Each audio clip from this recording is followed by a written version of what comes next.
ज्यादातर जब भी पथराव होता है मुस्लिम भीड़ द्वारा, मैं खुल के बोलता हूँ, वो होता है जुम्मे की नमाज के बाद। उनकी एक भावना का बड़ा प्रशंसक हूँ। संगच्छध्वम संबद्धध्वम संभो मनांसी जानताम देवा भागम यथा पूर्वे संजानाना उपासते। वो लोग एक सी वाणी बोलते हैं, एक लक्ष्य के लिए बढ़ रहे हैं, दारुल हरब को दारुल इस्लाम में तब्दील करना। उन्होंने भारत को दारुल इस्लाम बनाने के लिए अफगानिस्तान को छीनकर एक इस्लामिक देश बनाया। उन्होंने पाकिस्तान को छीनकर दारुल इस्लाम बनाया। उन्होंने बांग्लादेश को छीनकर दारुल इस्लाम बनाया। इंग्लिश एजुकेशन पॉलिसी से ही पता चलता है कि वो क्या बनाना चाहते थे। उनका सीधा मकसद था कि हमें हमारे ऑफिस के लिए अधिकारी तो मिल जाते हैं ब्रिटेन से, चपरासी नहीं मिलते, क्लर्क नहीं मिलते, हमारी बात मानने वाले हमारे गुलाम नहीं मिलते। अब समस्या यह है, एक छोटे से बालक में, ग्रामीण बालक में चंद्रगुप्त के भाव हो सकते हैं, तो उन्हें कैसे काटा जाए। इस देश का पहला ही शिक्षा मंत्री, वो शिक्षा मंत्री इस देश की मिट्टी में पैदा नहीं हुआ, अरब में पैदा हुआ। इस देश में अंगूठा छाप निरक्षर काला अक्षर भैंस बराबर जिसके लिए। उसके बाद 5 मुसलमान लगातार जो है शिक्षा मंत्री बने। वो एक मजहब से आता है, जिसका मजहब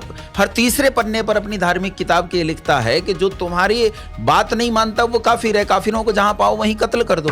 वो इस शिक्षा से भरा बैठा है, और जो इस शिक्षा से भरा बैठा है वो तो चाहेगा यही कि ये लोग उस रास्ते पर लौटें जिस रास्ते पर हम हैं। लोग मुसलमानों को ब्लेम करते हैं कि ये हिंदुओं को काट देते हैं, मार देते हैं, हत्या कर देते हैं। मैं कहता हूं कि तुम गलत आरोप लगाते हो। मुसलमान हिंदुओं को नहीं काटता, मुसलमान तो जो सामने उसे काटता है। अगर हिंदू हटा दीजिए, ईसाई को काटेंगे, ईसाई हटा दीजिए, यहूदी को काटेंगे, यहूदी को हटा दीजिए तो शिया सुन्नी को काटेगा, सुन्नी शिया को काटेगा, बरेलवी देवबंदी को काटेगा, देवबंदी बरेलवी को काटेगा।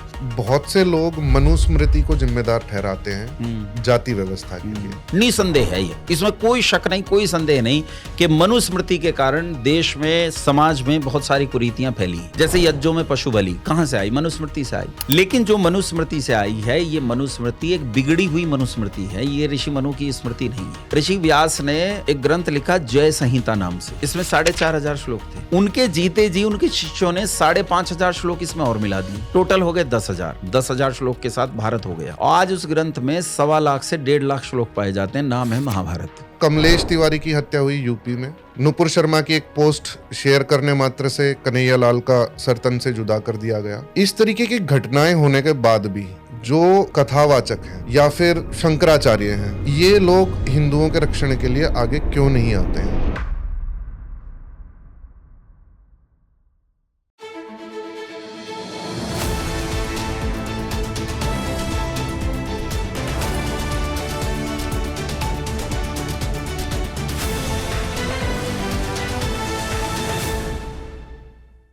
नमस्ते, आप सभी का स्वागत है वार्तालाप पॉडकास्ट के एक नए संस्करण में।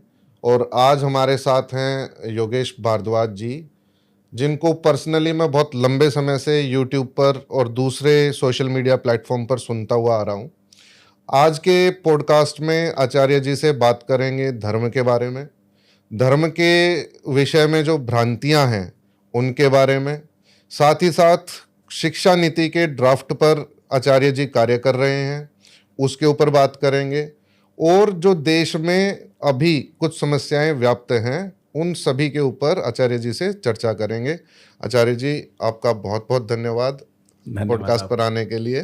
धन्यवाद आपका। आचार्य जी, सबसे पहला क्वेश्चन धर्म से रिलेटेड है।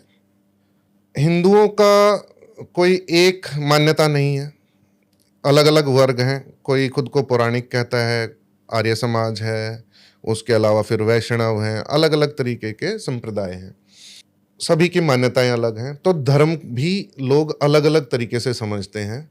ज़्यादातर लोग मंदिर जाना, पूजा करना, इसको धर्म मानते हैं। और यदि ऐसा होता तो जो लुटेरे और आक्रांता भारत में आए, उन्होंने हमारी संस्कृति का जो हनन किया, मंदिरों को तोड़ा, मंदिरों से जो आभूषण थे, सोना था, चांदी थी, उसको लूट करके लेके गए। यदि पूजा करना ही धर्म होता तो क्या ये संभव था? आपके प्रश्न का उत्तर में आपके प्रश्न के बीच में एक शब्द आया संप्रदाय, उससे शुरू करता हूँ। आज बहुत सारे संप्रदाय हैं और सांप्रदायिक होना एक बुरी बात है। सरकार भी मना करती है कि भाई आपको सांप्रदायिक नहीं होना चाहिए। दंगा हो जाए तो उसे सांप्रदायिक दंगा कहा जाता है। लोगों के बीच में कोई विवाद हो जाए तो उसे सांप्रदायिक विवाद कहते हैं। लेकिन असल में क्या संप्रदाय का अर्थ ये है? संस्कृत के दृष्टिकोण से देखें तो समुपसर्ग पूर्वक, प्रउपसर्ग पूर्वक, दादा ने धातु से प्रत्यादि होकर संप्रदाय शब्द की सिद्धि होती है। जी। संप्रदाय शब्द का अर्थ है जिसमें सम्यक तरीके से, अच्छे तरीके से विद्या के देने की जो रीति है उसका नाम संप्रदाय है। लेकिन आज संप्रदाय का अर्थ क्या बन गया है? आज संप्रदाय का अर्थ बन गया एक वर्ग विशेष। जैसे मुसलमान एक संप्रदाय है, ईसाई एक संप्रदाय है, हिंदू एक संप्रदाय हो गए। इनके बीच में झगड़ों को लोग कहते हैं। संप्रदाय का मतलब तो शिक्षा को देने की रीति का नाम है जी। और संप्रदाय का अर्थ बन गया बुरा, यह अर्थ हो गया। ऐसा ही धर्म का भी है। धर्म शब्द को अगर आप अंग्रेजी में ढूंढें, मतलब किसी ऑथेंटिक डिक्शनरी में ढूंढें, आप ढूंढिए ऑक्सफोर्ड में, तो आपको वहां इसका जो सिनोनिम मिलता है वो ड्यूटी मिलता है, रिलीजन नहीं है। कर्तव्य, रिलीजन नहीं है। धर्म शब्द का अर्थ क्या है? धर्म का अर्थ है कानून, डूज और डोंट्स, क्या करना है और क्या नहीं करना है, इसी का नाम धर्म है जी। भाई मैं मनुष्य हूं, प्रकृति एक, मनुष्य एक, तो इस प्रकृति के साथ मनुष्य को क्या व्यवहार करना है, इसका नाम धर्म है। क्या नहीं करना है, इसका नाम धर्म है। मुझे जंगल काटने हैं या नहीं काटने हैं, ये धर्म है। मुझे पानी को बचाना है कि बर्बाद करना है, ये धर्म में आता है। मुझे संसार के साथ कैसे व्यवहार करना है, संसार में दूसरे मनुष्यों के साथ कैसे व्यवहार करना है, अन्य जीवों और पशु पक्षियों के साथ कैसे व्यवहार करना है, मुझे सारे संसार को सुरक्षित रखने के लिए क्या क्या यत्न करने हैं और क्या क्या नहीं करने हैं, इस सब का नाम धर्म है। तो ये धर्म तो सारे संसार के लिए एक सा है जी। मुख से खाता हूं मैं, मुसलमान कैसे खाता है? मुख से ही खाता है। ईसाई भी मुख से खाता है। तो धर्म का मतलब है मनुष्य के द्वारा इस संसार में किया जाने वाला क्रियाकलाप, इसी का नाम धर्म है। अब लोगों ने धर्म का मतलब लगा लिया है कि मेरी जो पूजा पद्धति है इसका नाम धर्म है। तो मुसलमान अपने आप को एक धर्म मानने लगे क्योंकि उनकी अपनी एक उपासना पद्धति है और ईसाइयों की एक उपासना पद्धति है, हम हिंदुओं की एक उपासना पद्धति है जी। कालांतर में जब इन उपासना पद्धतियों में भेद होता है तो वहां ये आजकल के कथित संप्रदाय जो हैं वो जन्म लेते हैं। जैसे मुसलमानों में भी उपासना पद्धति में भेद है, ऐसा नहीं है जी। मुसलमानों में ऐसे कई वर्ग हैं जहां अजान अलग होती है, जहां नमाज अलग होती है। मुसलमानों में यहां तक भेद है कि कुरान कई प्रकार की है। अच्छा। मुसलमानों में बहुत सारे भेद हैं, ऐसा नहीं है कि हिंदुओं में ही है। भारतीय प्राचीन दार्शनिक परंपरा में कई प्रकार के वाद चलते हैं, द्वैतवाद, अद्वैतवाद, विशिष्टाद्वैतवाद, द्वैताद्वैतवाद, त्रैतवाद, ये कई प्रकार के वाद चलते हैं जी। ये संसार को समझने की जो दार्शनिक रीतियां हैं वो हैं। अब जैसे मान लीजिए आप अद्वैतवादी हैं जी, और मान लीजिए मैं त्रैतवादी हूं। इसका अर्थ ये बिल्कुल नहीं है कि मैं द्वैतवाद का विरोध करता हूं। इसका अर्थ ये है मुझे दुनिया त्रैतवाद से समझ में आती है और आपको दुनिया अद्वैतवाद से समझ में आती है, इतना ही अंतर हुआ ना। इसका मतलब ये नहीं है कि हम आपस में लड़ने भिड़ने लगे। समय बीतने पर यह दार्शनिक पद्धतियां छूट गई और दार्शनिक पद्धतियों के छूटने के बाद हम विग्रह पूजा और दूसरी चीजों की तरफ बढ़े, जिससे हम लोगों में पूजा पद्धतियों का भेद बन गया है। तो इसमें तो कोई संदेह नहीं कि पूजा पद्धतियों का भेद बन गया है, लेकिन पूजा पद्धतियां धर्म नहीं है। पूजा पद्धति या उपासना पद्धति धर्म का एक अंग हो सकती है, समूचा धर्म पूजा पद्धति नहीं हो सकती। पूजा का अर्थ सत्कार होता है जी। हम देवी देवताओं का सत्कार करते हैं पूजा के माध्यम से, तो जो सत्कार करना है, उनकी पूजा करना है, वो धर्म का एक अंग है। धर्म तो बहुत बड़ा है। धर्म तो ब्रह्मचर्य है, धर्म तो वीर्य निग्रही होना है, धर्म तो अस्तेय है, चोरी ना करना है, धर्म तो सत्य है, झूठ ना बोलना है, धर्म तो अहिंसा है, धर्म तो अपरिग्रह है। धर्म तो बहुत विशाल है, विराट है, व्यापक है। और सनातन हिंदू धर्म के दृष्टिकोण से धर्म जितना व्यापक है उसमें ये छोटे छोटे अंग हैं। जैसे पूजा आदि ये छोटा अंग है। मान लीजिए मुझे देव पूजा करनी है, तो देव पूजा करने का मेरा तरीका क्या हो सकता है, मैं देवत्व की पूजा कैसे करता हूं, वो सबके अलग अलग तरीके हो सकते हैं। तो ये धर्म का अंग मात्र हो सकता है, धर्म नहीं है। पूजा पाठ धर्म का अंग मात्र है, समूल धर्म नहीं है, समूचा धर्म नहीं। इसी से अगला क्वेश्चन मेरा है आचार्य जी, वो जुड़ा हुआ है कुछ ऐसी घटनाएं जो विगत वर्षों में भारत में हुई। जुम्मे की नमाज, और जुम्मे की नमाज के बाद एक ट्रेंड दिखाई देता है, ज़्यादातर जब भी पथराव होता है मुस्लिम भीड़ द्वारा, मैं खुल के बोलता हूँ, वो होता है जुम्मे की नमाज के बाद। एक तो उसका कारण क्या है कि क्यों एक ही दिन चुना जाता है। दूसरा, कमलेश तिवारी की हत्या हुई यूपी में। नुपुर शर्मा की एक पोस्ट शेयर करने मात्र से कन्हैया लाल का सरतन से जुदा कर दिया गया। इस तरीके की घटनाएं होने के बाद भी जो कथावाचक हैं या फिर शंकराचार्य हैं, ये लोग हिंदुओं के रक्षण के लिए आगे क्यों नहीं आते हैं, यदि ये धर्माचार्य हैं तो? इसमें हमें थोड़ा सा एक भेद करना पड़ेगा। कथावाचक को एक तरफ रखते हैं और शंकराचार्य जो परंपरा है उसे अलग रखते हैं। जी। जो कथावाचक हैं वो बेसिकली कथा को जान लेते हैं, पढ़ लेते हैं, उसका अच्छे से अध्ययन करते हैं और सुनाने की उनकी रीति होती है कि वो रोचक तरीके से लोगों को कथा सुना सकें। तो बेसिकली उनका जो प्रोफेशन है वो कथा सुनाने का प्रोफेशन है। हिंदुओं में जागृति लाना या इस तरह की बात करना वो उनका व्यक्तिगत योग्यता हो सकती है कि किसी व्यक्ति में, किसी कथावाचक में व्यक्तिगत पीड़ा है कि हिंदुओं को कष्ट हो रहा है, तो उसकी कोई व्यक्तिगत पीड़ा हो सकती है कि वो व्यक्तिगत पीड़ा से ऐसा करे। लेकिन बेसिकली उन्हें जिस चीज़ के लिए डिज़ाइन किया गया है वो तो कथा वाचन के लिए डिज़ाइन किया गया है। वो कथा बाँच रहे हैं, कथा बाँचना ही उनका काम है, यही उनका धर्म है और इसी के माध्यम से वो लोगों को साथ जोड़ के जो भी चलाते हैं वो उस तरह से चलाते हैं।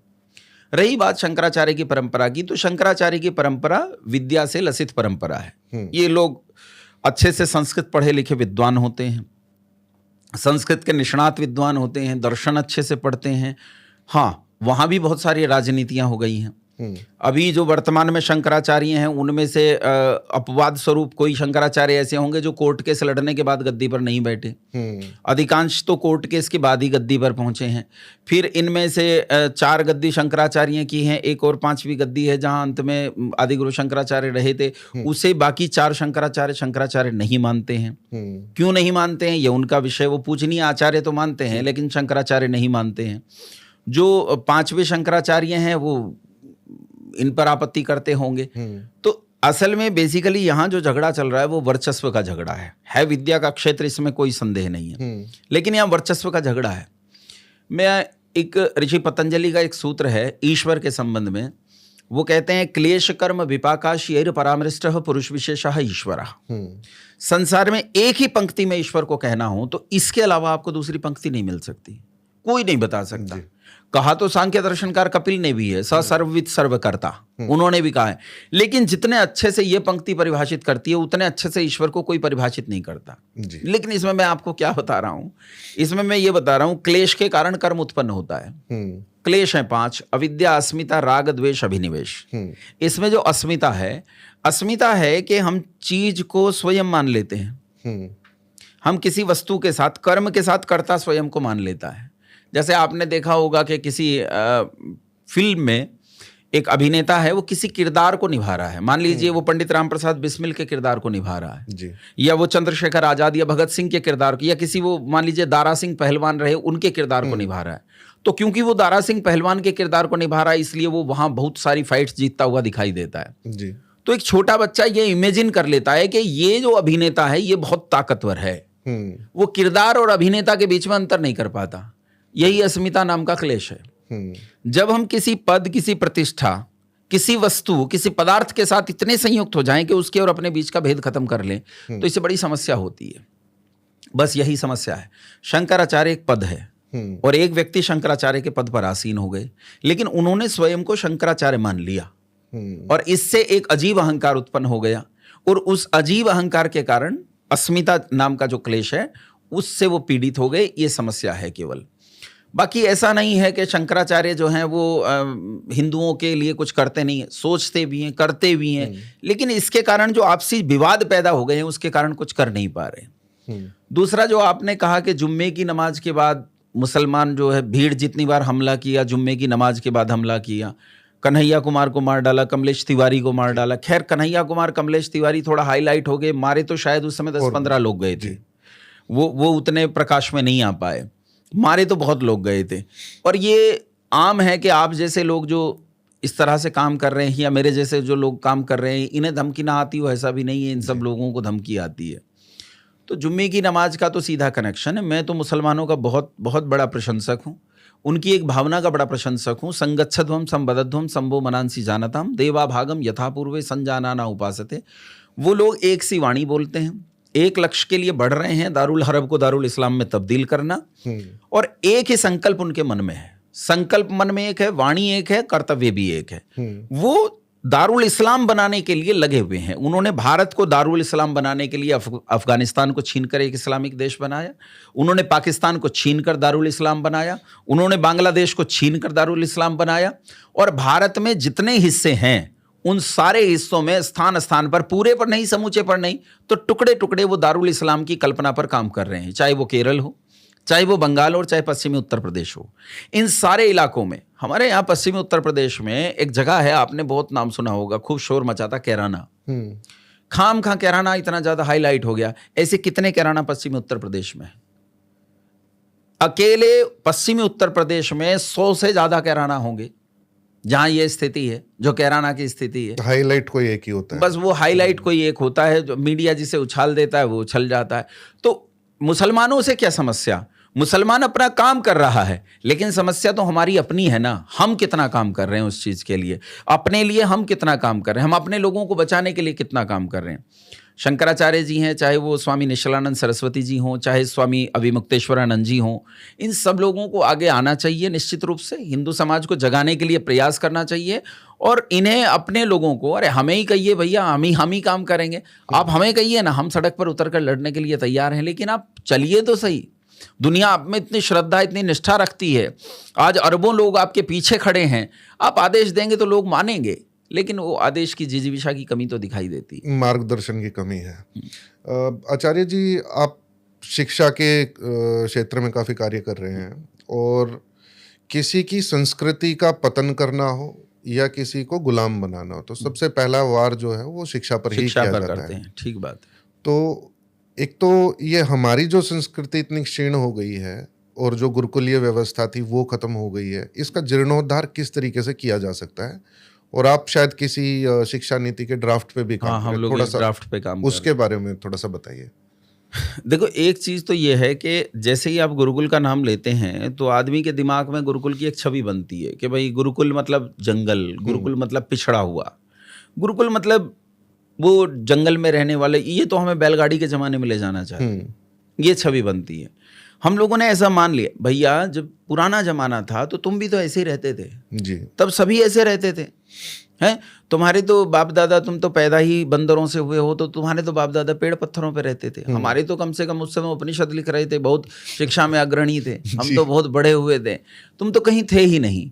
रही बात गुरुकुलीय शिक्षा की, उस समय गुरुकुलीय शिक्षा उसी स्तर पर आधुनिक थी।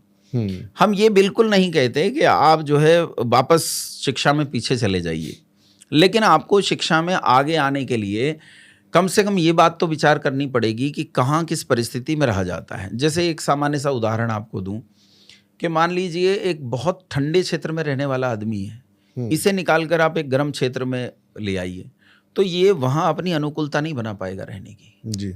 इसके लिए वो क्षेत्र अनुकूल नहीं रहेगा रहने के लिए, इसे वहाँ परेशानी होगी रहने में। आपने देखा होगा, हम छोटे थे तो हम देखते थे, आजकल का तो मुझे पता नहीं है, कि वो क्रिकेट खेलने के लिए टीमें आती थी इंग्लैंड से, तो जब टीम आती थी तो उनके चेहरे पर सफ़ेद सफ़ेद कुछ लगा रहता था, वो निशान लगाते थे यहाँ सफ़ेद सफ़ेद। तो हमने अपने बड़े जो मित्र थे, भाई थे, उनसे पूछा कि ये क्या है, तो उन्होंने कहा ये वैसलीन है। मैंने कहा हमारे वाले ने तो नहीं लगा रखी, इसने क्यों लगा रखी है वैसलीन? उन्होंने कहा उनकी त्वचा इस गर्म क्षेत्र में रहने के अनुकूल नहीं है, त्वचा खराब हो जाएगी, जल जाएगी, इसलिए वो वैसलीन लगा कर रखते हैं, क्योंकि वो ठंडे क्षेत्र में माइनस में रहते हैं। ये तो केवल शरीर की बात है, आप मानस की बात कीजिए ना। मानस किसी एक क्षेत्र के लिए बहुत अनुकूलता से काम करता है, और मानस किसी दूसरे क्षेत्र के लिए दूसरी अनुकूलता से काम करता है। शिक्षा आपके मानस को तैयार करती है, आपके अंतस को तैयार करती है। भारत में अगर भारत की ही शिक्षा नहीं चलेगी, विदेशी शिक्षा चलेगी, तो वो क्या तैयार करेगी, क्या बनाएगी, है ना? फिर ये भी सोचना पड़ेगा कि उन्होंने शिक्षा से क्या बनाने की योजना बनाई, और वो शिक्षा किस तरह की योजना की है। जैसे मान लीजिए एडम विलियम्स रहे उस समय, मैडम मोंटेसरी रही, या दूसरे जितने लोग रहे जिन्होंने उस शिक्षा को डिजाइन किया। 1835 में इंग्लिश एजुकेशन पॉलिसी नाम था जी। इंग्लिश एजुकेशन पॉलिसी से ही पता चलता है कि वो क्या बनाना चाहते थे। उनका सीधा मकसद था कि हमें हमारे ऑफिस के लिए अधिकारी तो मिल जाते हैं ब्रिटेन से, चपरासी नहीं मिलते, क्लर्क नहीं मिलते, हमारी बात मानने वाले हमारे गुलाम नहीं मिलते हैं। वो कहाँ से मिलेंगे? तो वो यहाँ से तैयार करने पड़ेंगे। अब समस्या यह है, एक छोटे से बालक में, ग्रामीण बालक में चंद्रगुप्त के भाव हो सकते हैं, तो उन्हें कैसे काटा जाए कि उसके भीतर से वो चंद्रगुप्त के भाव कट के वो हमारी गुलामी करना शुरू करे। एक नन्हे बालक में शिवाजी महाराज के भाव हो सकते हैं, तो शिवाजी महाराज वाले भाव कैसे काटे जाएं? समस्या ये है कि चंद्रगुप्त और शिवाजी दोनों का नाम मैंने इसलिए लिया क्योंकि दोनों बेहद सामान्य परिवार से आते हैं, बेहद सामान्य परिवार से उठकर जिन्होंने साम्राज्य बनाए, चक्रवर्ती साम्राज्य बनाए। इसलिए कह रहा हूं कि बेहद सामान्य से सामान्य छात्रों में विलक्षण प्रतिभाएं हो सकती थी। उन विलक्षण प्रतिभाओं के पंखों को कैसे काटा जाए, तो वो इस शिक्षा नीति ने किया। वो इस शिक्षा नीति ने किया। अब अगर आपको इस शिक्षा नीति में जो आज देखता हूं, मैं ये नहीं कह रहा हूं कि गुरुकुल बनाइए, गुरुकुल जो अपना काम कर रहे हैं वो करें, गुरुकुल अच्छा काम कर रहे हैं, लेकिन इस देश में कक्षा प्ले क्लास जो आजकल चलती है, प्ले क्लास चलती है, यूकेजी, एलकेजी और तमाम कक्षा 1 से पहले की कक्षाएं हैं और कक्षा 12 तक, यानी केवल स्कूलिंग एजुकेशन की बात कर रहा हूँ। स्कूलिंग एजुकेशन में कक्षा 1 से लेकर कक्षा 12 तक 19 करोड़ छात्र पढ़ते हैं। अब अगर हम केवल गुरुकुलीय शिक्षा की बात करेंगे तो हम कुछ हजार छात्रों की या कुछ लाख छात्रों की बात करेंगे, लेकिन देश का भाग्य वो लाख छात्र नहीं बना रहे, देश का भाग्य तो ये 19 करोड़ छात्र मिलकर बनाएंगे। इसलिए ये 19 करोड़ छात्र जहां पढ़ते हैं, उन शिक्षा के स्थानों का, उन शिक्षण संस्थानों का हमें उनमें पॉलिसी बदलनी होगी। इस देश का पहला ही शिक्षा मंत्री आजादी के बाद, कथित आजादी के बाद जो पहला शिक्षा मंत्री बना, वो शिक्षा मंत्री इस देश की मिट्टी में पैदा नहीं हुआ, अरब में पैदा हुआ। इस देश में अंगूठा छाप, निरक्षर, काला अक्षर, भैंस बराबर जिसके लिए, और उसके बाद मुसलमान था, उसके बाद 5 मुसलमान लगातार जो है शिक्षा मंत्री बने। अब वो क्या शिक्षा डिजाइन करेंगे? पहले तो अनपढ़, दूसरे वो एक मजहब से आता है जिसका मजहब हर तीसरे पन्ने पर अपनी धार्मिक किताब के लिखता है कि जो तुम्हारी बात नहीं मानता वो काफिर है, काफिरों को जहां पाओ वहीं कत्ल कर दो। वो इस शिक्षा से भरा बैठा है, और जो इस शिक्षा से भरा बैठा है वो तो चाहेगा यही कि ये लोग उस रास्ते पर लौटें जिस रास्ते पर हम हैं। हम हमारे रास्ते पर नहीं लौटे तो हम कत्ल करेंगे, लेकिन वो चाहते हैं कि काम सरलता से हो जाए तो अच्छा है, सरलता का रास्ता है शिक्षा। तो उन्होंने ये किया। जरूरत है इन स्कूलों में चल रही एजुकेशन में पॉलिसी को चेंज करने की। अब इसमें उत्तर थोड़ा लंबा हो जाएगा, समस्या तो नहीं। इस शिक्षा पॉलिसी में सामान्यतः लोग एक बहुत बड़ी गलती करते हैं कि वो सिलेबस को शिक्षा नीति समझ लेते हैं। नीति में और पाठ्यक्रम में अंतर है भाई।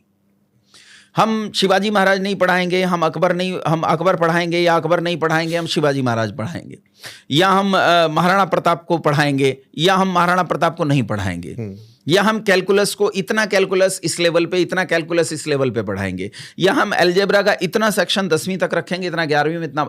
ये सिलेबस कंटेंट है, नीति नहीं है जी। अकबर के स्थान पे शिवाजी महाराज पढ़ाना, महाराणा प्रताप पढ़ाना, ये सिलेबस कंटेंट है, नीति नहीं है। ये हमने सिलेबस कंटेंट को नीति मान रखा है जी।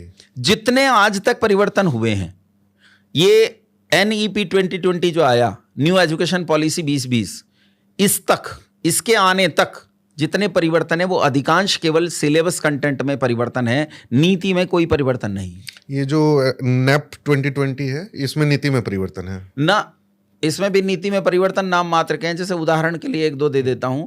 जैसे इसमें नीति में परिवर्तन है। अब देखो, पहले क्या था कि वो 10+2 एजुकेशन सिस्टम चलता था जी। अब इन्होंने कहा कि ये ऐसा चलेगा, 3 तो चलेंगे आंगनबाड़ी में, 3 कक्षाएं पहली आंगनबाड़ी में चलेंगी, फिर 2 कक्षाएं चौथी और 5वीं हो गई, तो ये हो गया 3+2। उसके बाद +3 यानी 6ठी 7वीं 8वीं, फिर +2 यानी 9वीं और 10वीं, और फिर +2 यानी 11वीं और 12वीं।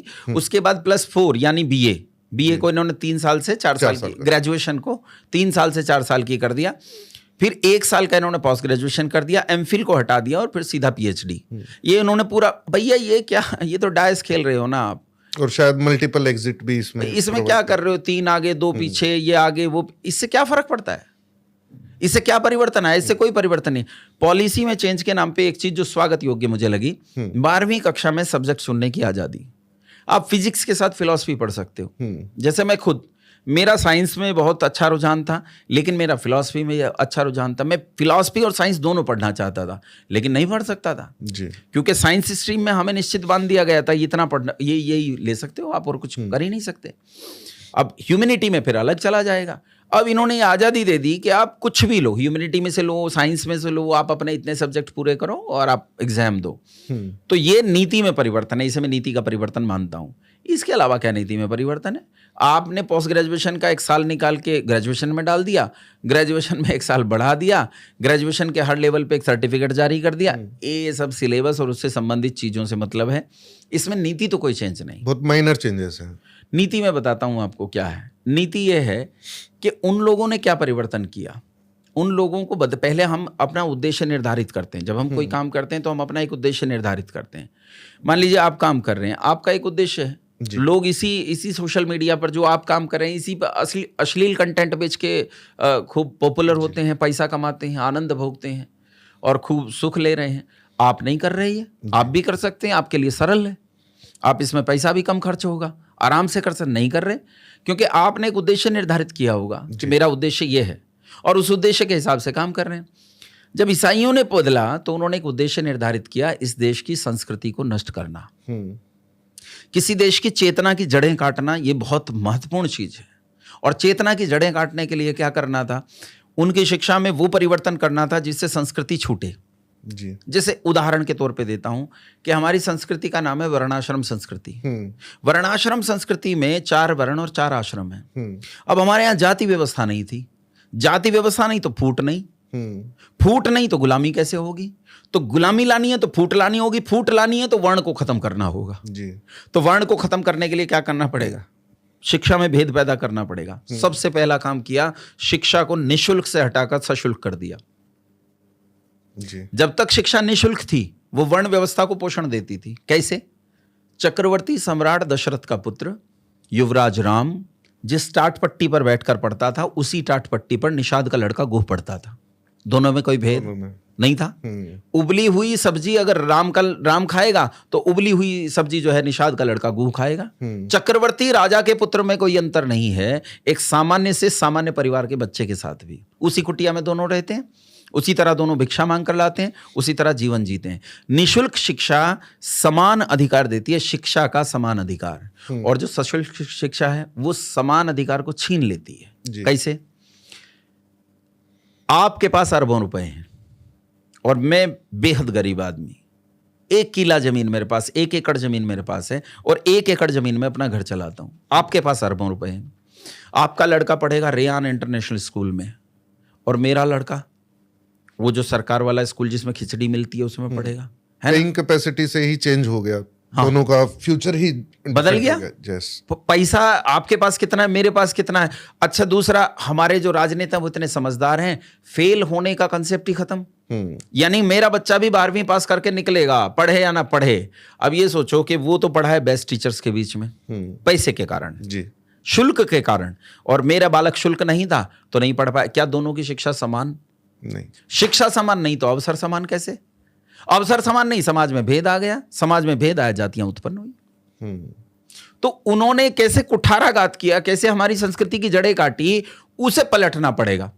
शिक्षा को आपको इस तरह चेंज करना पड़ेगा कि वर्ण कैसे आए, जातियां कैसे खत्म हो।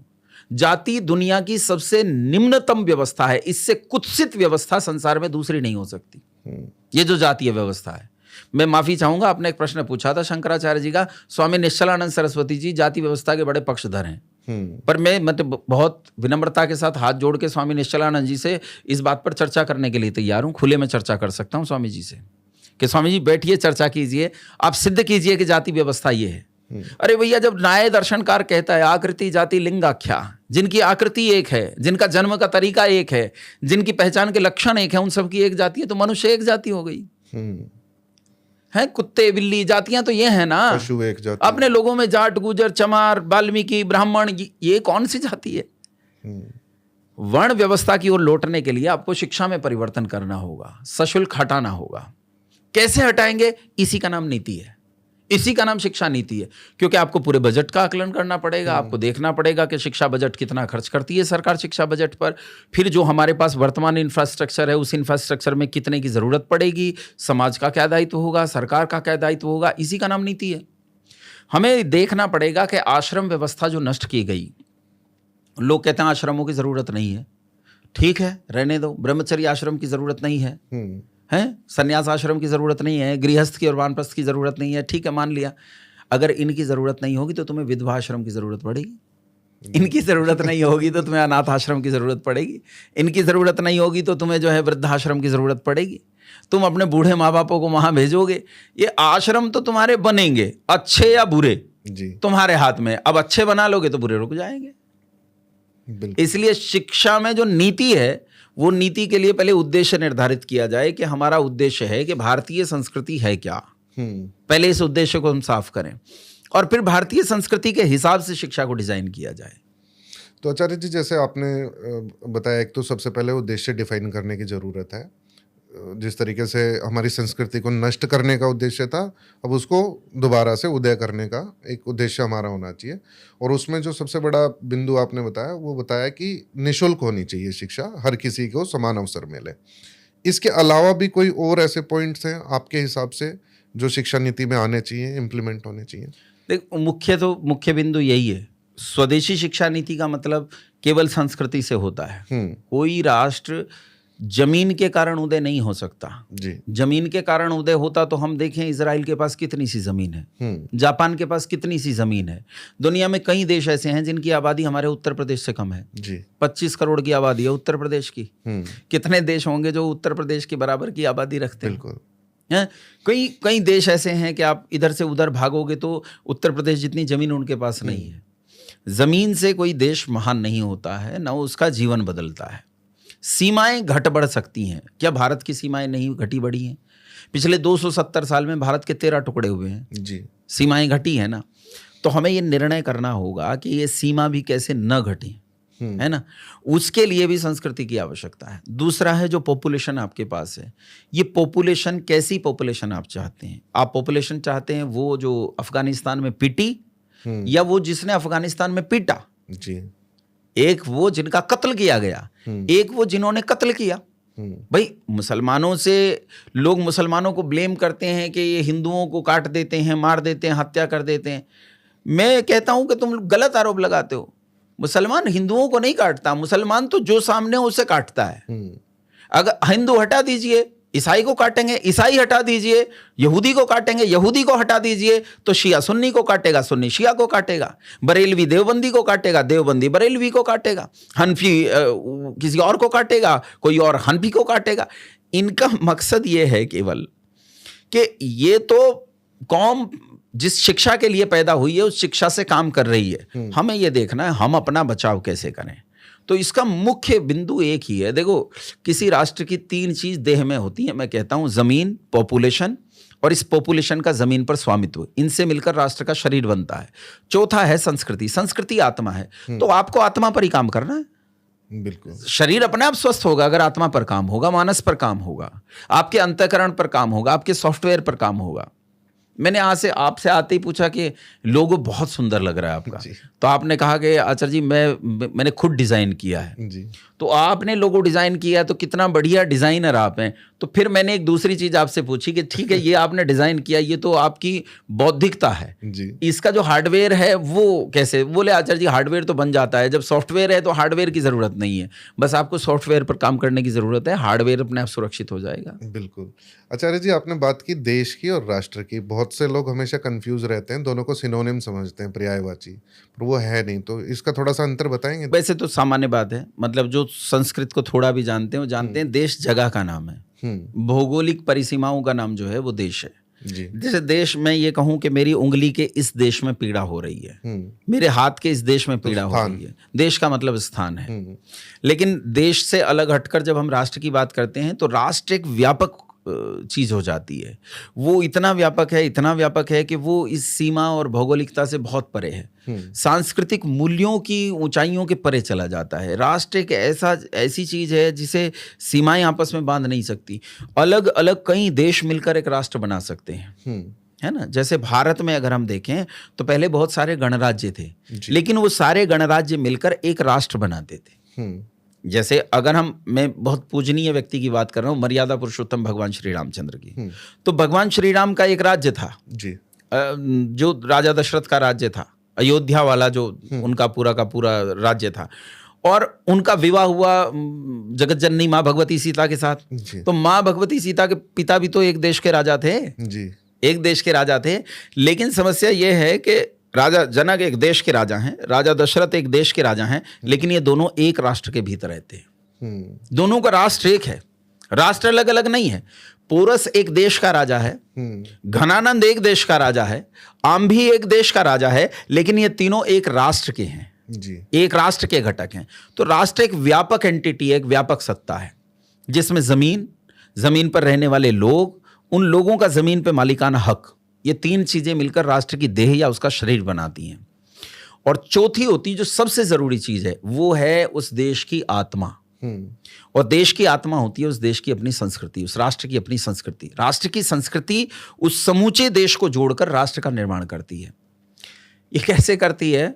वैसे तो आप जानते हैं, राहुल गांधी जी ने कैम्ब्रिज यूनिवर्सिटी में जाकर कहा था कि भारत तो टुकड़े टुकड़े राज्यों का एग्रीमेंट से बना हुआ एक रिपब्लिक है, इसका नाम भी है the republic union of India. जी। मतलब ये राष्ट्र है ही नहीं, ये तो टुकड़े टुकड़े हैं। उन्हीं की पार्टी का एक बड़ा नेता पहले एक आरोप में फंसा था जेएनयू में कि भारत तेरे टुकड़े होंगे इंशाअल्लाह इंशाअल्लाह। वो काफी बड़ा नेता माना जाता है। तो इनका बेसिकली कंसेप्ट है कि भारत जो है वो बहुत सारे राज्यों का आपस में मिलकर बनाया गया संघ है, इसलिए वो राष्ट्र नहीं है। इन्हें राष्ट्र का मतलब नहीं पता। भारत में गणराज्य अलग अलग थे, लेकिन गणराज्य अलग होते हुए भी एक संस्कृति उन्हें आपस में बांधती थी, गूंथती थी, जिसके कारण वो राष्ट्र बनता था। जैसे मैं आप ही से एक प्रश्न करूं, विचार कीजिएगा। जब भगवान राम का राज्याभिषेक हुआ तो किसके मंत्रों से? वेद के मंत्रों से। और जब रावण का राज्याभिषेक हुआ तो वेद के मंत्रों से। ये शत्रु हैं आपस में।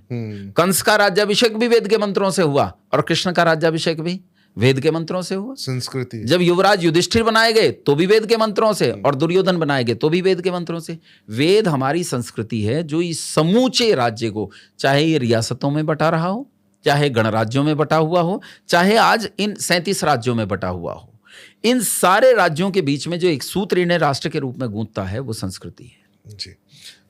आचार्य जी, आपने राहुल गांधी का नाम लिया तो उससे मुझे एक क्वेश्चन ध्यान आ गया। हमेशा उटपटांग सवाल पूछने के लिए राहुल गांधी जी को जाना जाता है, और अभी हाल ही में नाम बदलने की एक कवायद सी चली हुई थी, खास करके जिस क्षेत्र से आप आते हैं। यूपी में कुछ जगहों का नाम बदला गया, जैसे इलाहाबाद से प्रयागराज किया गया। और भारत भी बहुत हाइप में आया था बीच में कि इंडिया नहीं भारत है। और the prime minister of Bharat Modi ji के लिए कहा गया था। कुछ सीट मोदी जी भी लेके बैठे थे सामने भारत। तो इस पे बहुत विपक्ष ने हल्ला मचाया था और कहा था कि नाम बदलना इम्पोर्टेंट नहीं है। तो नाम से कुछ बदलता है क्या? मानस पटल पे कुछ चेंज आता है या नहीं आता?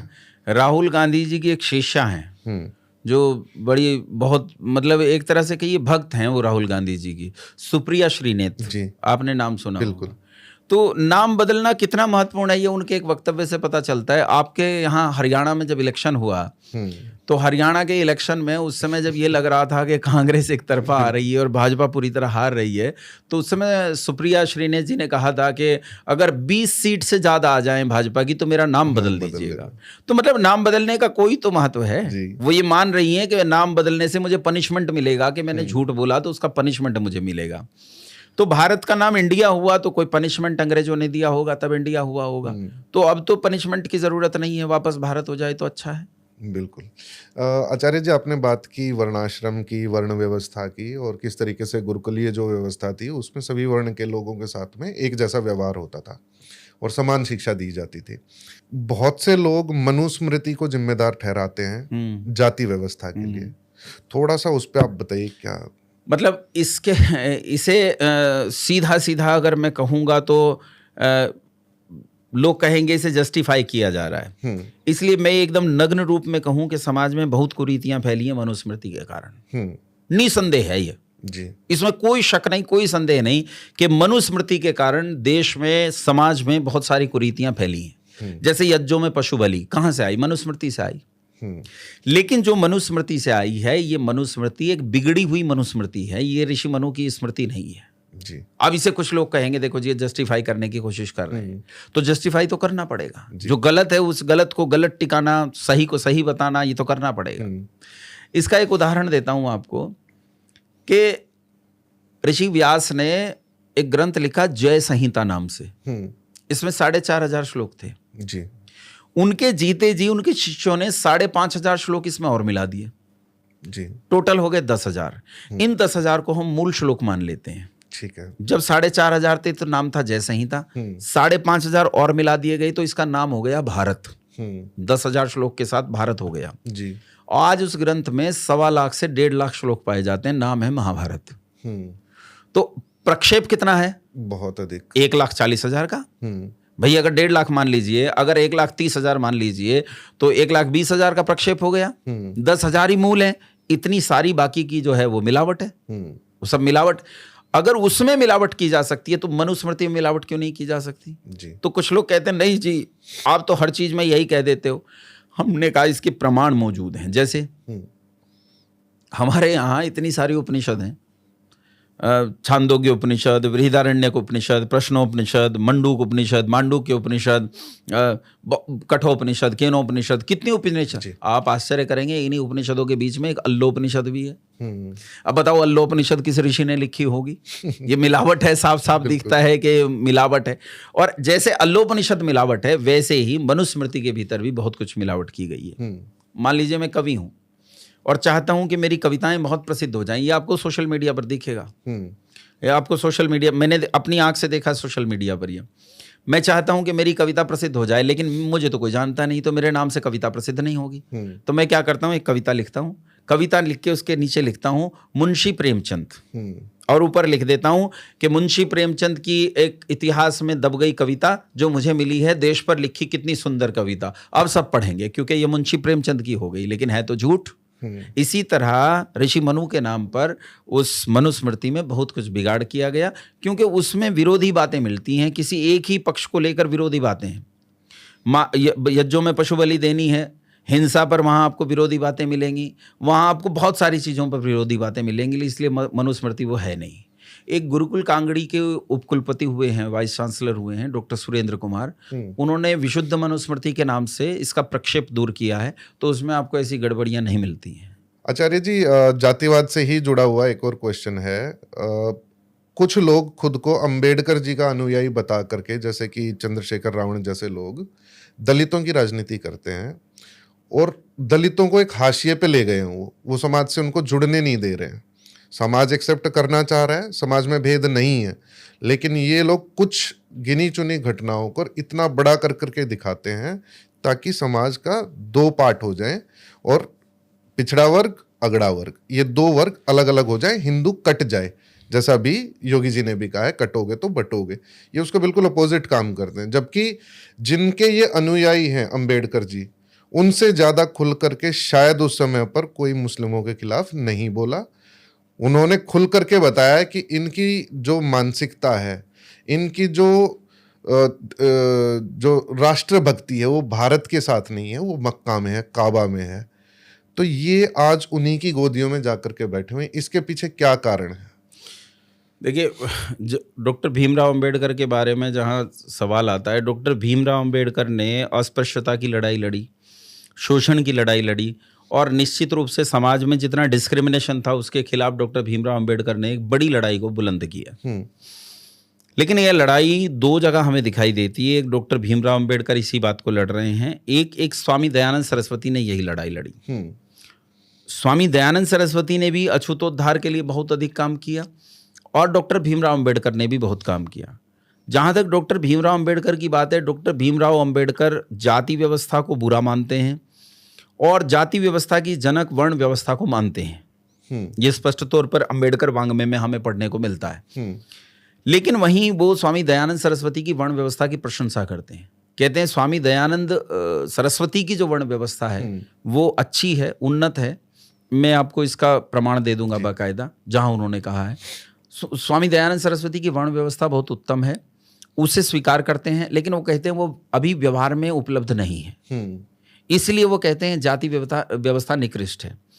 अच्छा, आप और मैं यहाँ बैठे हैं, क्या हम लोग जाति व्यवस्था में अगर कोई शोषण किया जाए, क्या वो हमें भी तो बुरा लगेगा ना? आपको और मुझे भी बुरा लगेगा। बिल्कुल। तो अगर मैं और आप भी लड़ाई लड़ते हैं तो हम दोनों भी अंबेडकरवादी कहे जाएंगे। तो जाति व्यवस्था के खिलाफ लड़ना, ये बात एकदम सही है। लेकिन जाति को कैसे बनाया जाता है इसे समझने का प्रयास कीजिए। जी। मान लीजिए मैं जाटवाद का पक्षधर हूं, मान लीजिए मैं जाट हूं और मैं जाटवाद का बहुत पक्षधर हूं। मैं कहता हूं भैया जाट ही दुनिया में सबसे पहले पैदा हुए, जाटों से बाकी दुनिया पैदा हुई है, हम जाट तो ऐसे हैं, हम जाट तो वैसे हैं, तो ये मेरे भीतर जातीयता है, मैं जाटवादी हूं, जी। जातिवादी हो गया। एक तो ये जातिवाद है। एक दूसरा जातिवाद ये है, मान लीजिए आप मुझे कहते हैं कि ये आदमी ठीक नहीं है और ये कहते कहते धीरे धीरे आप मुझे टारगेट करते करते जाट को टारगेट करने लगे और फिर आप ये कहें जाट बहुत बुरा है, जाट अच्छा नहीं है, जाट तो बहुत खराब है, ये शोषण करने वाली बिरादरी है, ये मार डालने लायक है, ये भी तो जातिवाद है। बिल्कुल, ये भी तो जातिवाद हुआ। दो अलग अलग स्वरूप हैं, बस निगेटिव और पॉजिटिव तरीके से हैं। निगेटिव और पॉजिटिव भी नहीं कह सकते, एक इस तरफ से एक उस तरफ से है, दिशाएं अलग अलग हैं, है तो जातिवाद ही। डॉक्टर अंबेडकर ने कहा था कि जातियों को नष्ट करना चाहिए। रही बात इस चीज की कि किसने जातियों के पीछे काम किया, वीर सावरकर ने जातिवाद के खिलाफ सबसे बड़ा काम किया। ना पढ़ो, बकवास करते रहो, वो तो अपना काम है जी। आप पढ़ो सावरकर ने क्या क्या किया, कैसे अछूतों को मंदिरों में प्रवेश दिलाया, कैसे उन्होंने सवर्ण जातियों के खिलाफ मोर्चा खोला, कैसे वो लड़े, कैसे अपने ही लोगों से उन्होंने गालियां खाई, लेकिन उन्होंने अछूतों के लिए काम किया।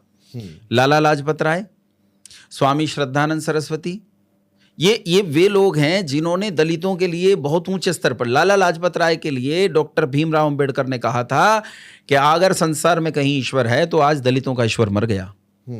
ये शब्द हैं जब निधन हुआ था डॉक्टर भीमराव अंबेडकर के। तो डॉक्टर भीमराव अंबेडकर की जो मानसिकता है वो एक स्वस्थ मानसिकता थी। ये चंद्रशेखर रावण जैसे दोगले लोग ये डॉक्टर भीमराव अंबेडकर से कोई मतलब नहीं रखते। ये क्या चीज लागू करते हैं मैं आपको बताऊंगा। एक था इरोड वेंकट रामास्वामी पेरियार, है ना, ये दक्षिण भारत में पैदा हुआ। इसने अपनी ही 12 साल की बहन के साथ नीचता की, बलात्कार किया, दुष्टता की। बाद में उसे लेकर भाग गया और उसके साथ ब्याह कर लिया। विवाह करने के बाद फिर इसका एक मित्र था, उस मुदालियार नाम था।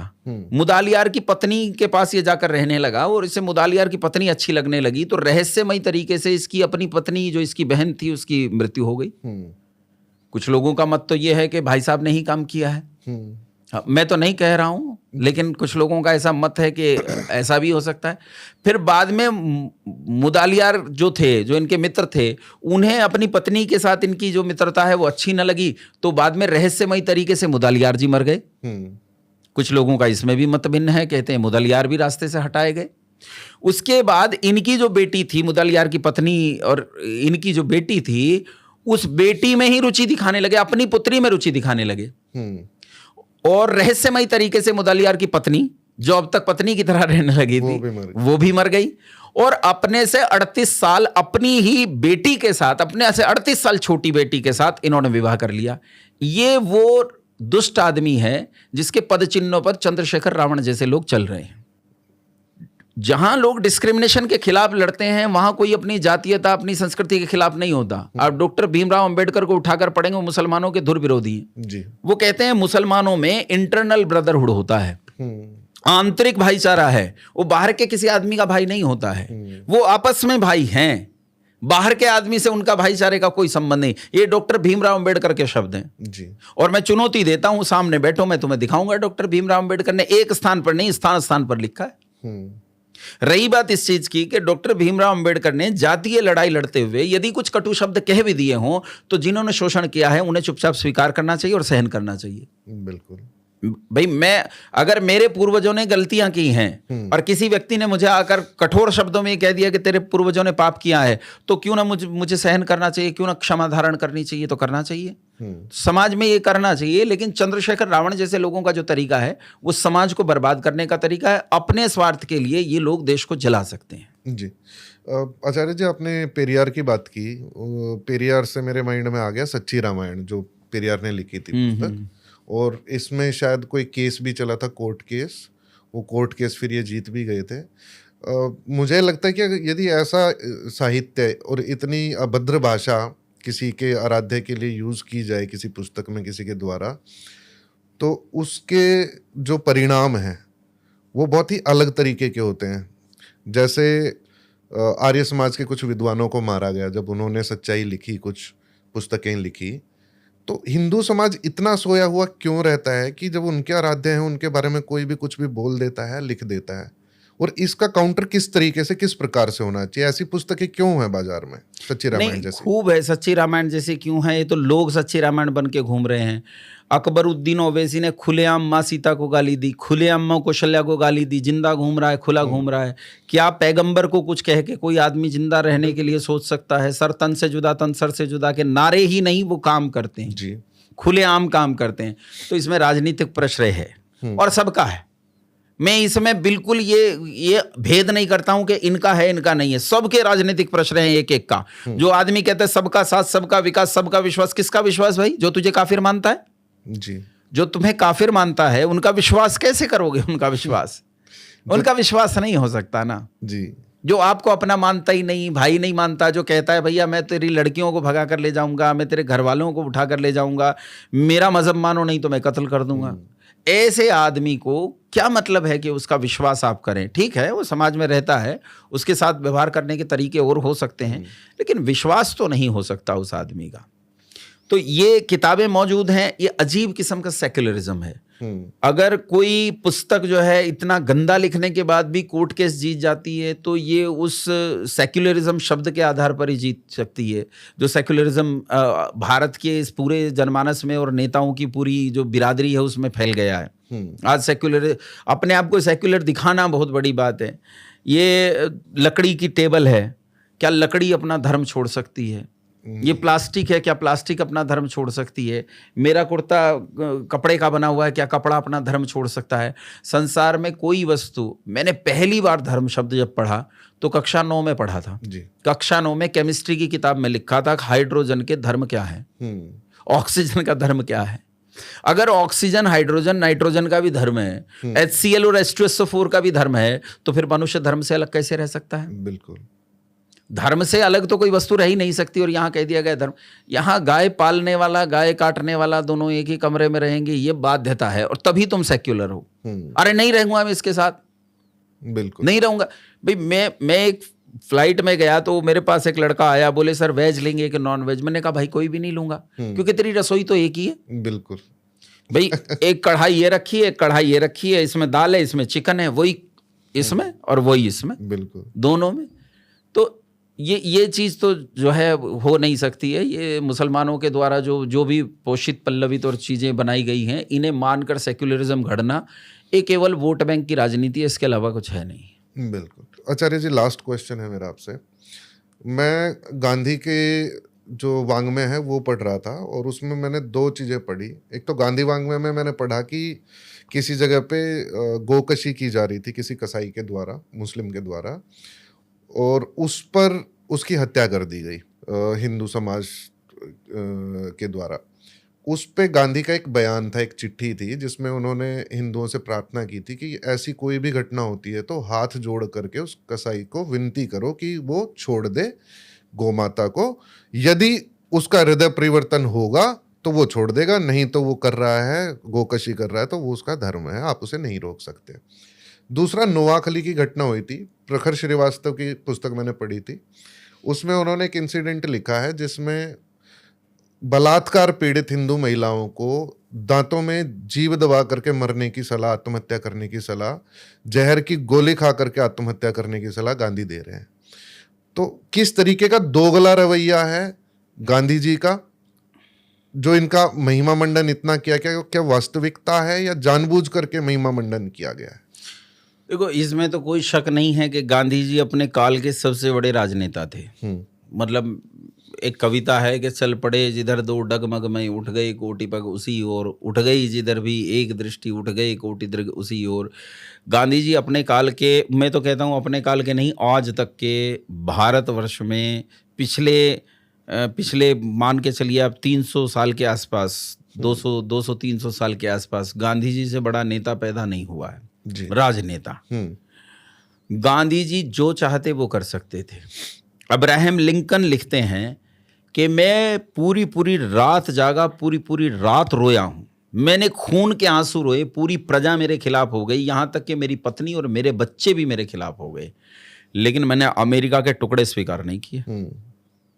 अब्राहम लिंकन वहाँ इतने बड़े नेता नहीं हैं, इस परिप्रेक्ष्य में, जिस परिप्रेक्ष्य में गांधी यहाँ बहुत बड़े नेता हैं। गांधी चाहते तो भारत का विभाजन न होता, किसी सूरत में ना होता, लेकिन गांधी जी ने भारत के उतने हिस्से को बेच दिया, उसका मूल्य लिया गांधी जी ने। आप क्या सोचते हो, बिना मूल्य के? ना, उन्होंने उसका मूल्य लिया, और वो मूल्य थी नेहरू के लिए प्रधानमंत्री की गद्दी। उन्होंने वो जमीन देकर, बांग्लादेश और पाकिस्तान वाला इलाका देकर, नेहरू के लिए वो प्रधानमंत्री की गद्दी खरीदी। ये सब जानते हैं कि कितनी रियासतें इकट्ठी हुई, कितनों ने वोट दिए, कितने वोट पटेल को मिले और कितने वोट जो है नेहरू को मिले। एक भी वोट नहीं मिलने पर नेहरू प्रधानमंत्री बन रहे हैं। सरदार वल्लभ भाई पटेल को रोका जा रहा है। यहाँ गांधी जी की मानसिकता, उनका बेईमाना, उनका अलोक तंत्र साफ साफ दिखाई देता है। ये भी कह सकते हैं कि इतिहास का पहला बूथ कैप्चर तो खुद गांधी जी ने ही कर दिया। पहला बूथ कैप्चर तो खुद गांधी जी ने ही किया। पहला बूथ कैप्चर करने वाला, पहला ईवीएम हैकर। आज ये कहते हैं ईवीएम हैक हो जाती है, ईवीएम हैक हो जाती है। पहला ईवीएम हैकर तो गांधी जी ही थे, इसमें कोई शक नहीं है। तो गांधी जी का पूरा जीवन दोगलेपन से भरा हुआ है, पूरा जीवन। गांधी जी का, मुझे जब मैंने पहली बार, मतलब मेरे बचपन की बात है ये, मतलब बहुत बचपन नहीं था, 10वीं 11वीं की बात है। 10वीं 11वीं में जब मैंने सुना कि ब्रह्मचर्य के प्रयोग में गांधी जी ने ऐसा ऐसा किया, तो मुझे बिल्कुल यकीन नहीं आया। मैंने कहा कुछ लोग गांधी जी के विरोधी होते हैं। मैंने सोचा मेरे माता पिता और मेरा समाज जो है वो गांधी जी का बहुत विरोधी है, इसलिए ऐसी अनर्गल बातें करते हैं। ऐसा तो हो ही नहीं सकता, कौन अपनी पोथियों को अपने साथ नग्न सुलाएगा। लेकिन ये आश्चर्य है कि ये सच बात है, और बात इतनी बड़ी है कि ये जो क्या नाम है, कांग्रेस वगैरह के बड़े बड़े नेता थे, सरदार वल्लभ भाई पटेल आकर साफ साफ लड़े हैं गांधी जी के साथ कि आपने हमारी बेइज्जती और बदनामी करवा रखी है, और गांधी जी ने तब भी इस काम को रोका नहीं। तब भी गांधी जी ने इस काम को निरंतर किया। तो एक तरफ तो गांधी जी कहते हैं ईश्वर अल्लाह तेरो नाम सबको सन्मति दे भगवान, दूसरी तरफ सन्मति को साफ साफ नकार रहे हैं, भाई मुझे सन्मति नहीं चाहिए। एक तरफ वो जनेऊ उतार कर फेंक देते हैं, कहते हैं जनेऊ की आवश्यकता नहीं है, जनेऊ मुझे बाधा लगता है, मेरे हिंदू होने में जनेऊ बाधा है। दूसरी तरफ जहाँ जनेऊ जो है आपके ब्रह्मचर्य की शिक्षा देता है, वीर्य निग्रही होना सिखाता है, वहीं गांधी जी अपने आप को संत घोषित करते हैं बिना जनेऊ के, और दूसरी तरफ नग्न पोतियों के साथ, जवान पोतियों के साथ सोते हैं। वो पोती भी लिखती है, पोती के पत्र उपलब्ध हैं। पोती कहती है कि प्रारंभ में मुझे बहुत धिक्कार उठी, प्रारंभ में बहुत ग्लानि उठी, लेकिन बाद में मैं समझ गई कि ये मुझे किसी बहुत महान उद्देश्य के लिए बलिदान किया जा रहा है, या मेरा जो शील इस तरह से पूरे देश में बर्बाद हो रहा है, पूरे देश में निर्लज्जता से मेरा नाम उछाला जा रहा है।